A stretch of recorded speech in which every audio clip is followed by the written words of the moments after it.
Xitoy rejimi Sharq Turkistondagi irqiy qirg'inchilik jinoyatini yoshirish uchun davomli kelayotgan yolg'on tashviqotlarini yana bir baldoq yuqori ko'tarish uchun bu yillik zo'r ko'lamli yolg'on tashviqot faoliyatlarini rasmiy boshladi.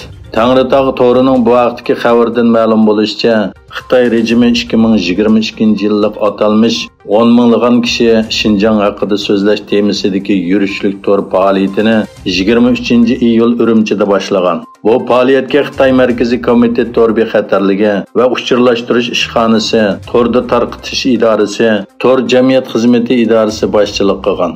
Bu vaqtdagi maxsus yig'inni atalmish Uyg'ur Avtonom rayonlik partiya komiteti, to'r bexatarligi va uchirlashtirish ishxonasi Xitoy gazeti to'ri mas'ul bo'lib o'tkazgan.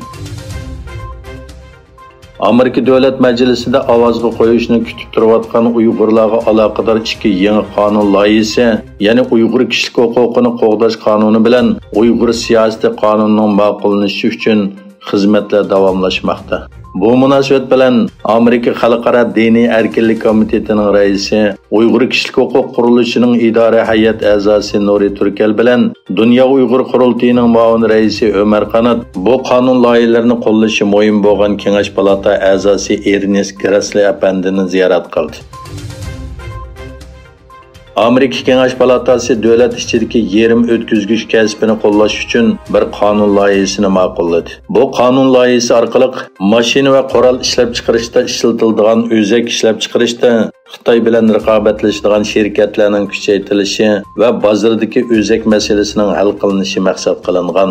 O'zak va ilm-fan qonuni deb atalgan bu qonun loyihasida Amerikada yerim o'tkazgich ishlab chiqarish uchun 52 milliard dollar mablag' selish va o'zak ishlab chiqarish aslahalariga mablag' soladiganlarga 4 yil ichida 25% boj kamaytirish planlangan. Egilinishcha, Xitoyning Sharq Turkistondagi kishilik huquq tafsandichiligi va irqiy qirg'inchiligining sabablaridan biri bo'lgan bir balvoq bir yo'l kengaymichilik tashabbusi doirasida Rossiyaga sog'an mablag'i Ukraina urushidan keyin G'arbning jazosiga uchramaslik uchun to'xtab qolgan. Ukraina urushi Xitoyning Shanxaydagi Fudan universiteti Yeshil maqola va taraqqiyot markazining doklatiga qaraganda, Xitoy hukumatı 2022-yilning oldingi yarmida bir balvoq bir yo'l tashabbusi programmasiga Rossiya organlari bilan hech qanday kelishim tuzmagan. Bu markazning direktori Wang Kali Xitoy Rossiyaga mablag' selishni astilatgan bilan O'rta Sharq bilan bo'lgan munosabatini cho'nqarlashtirdi degan.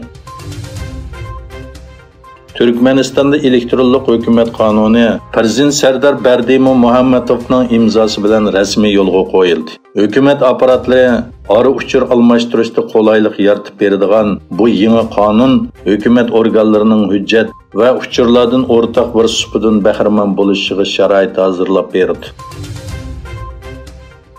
100 dan ortiq islomiy tashkilotning hamkorligida barpo qilingan Uyg'urlar uchun dastur harakatining tashkillanishi bilan 29-iyul Amerika, Angliya, Kanada, Avstraliya qatorliq davlatlardagi ko'plagan majlislarda Sharq Turkiston musulmonlari uchun juma xutbasi o'qilmoqchi.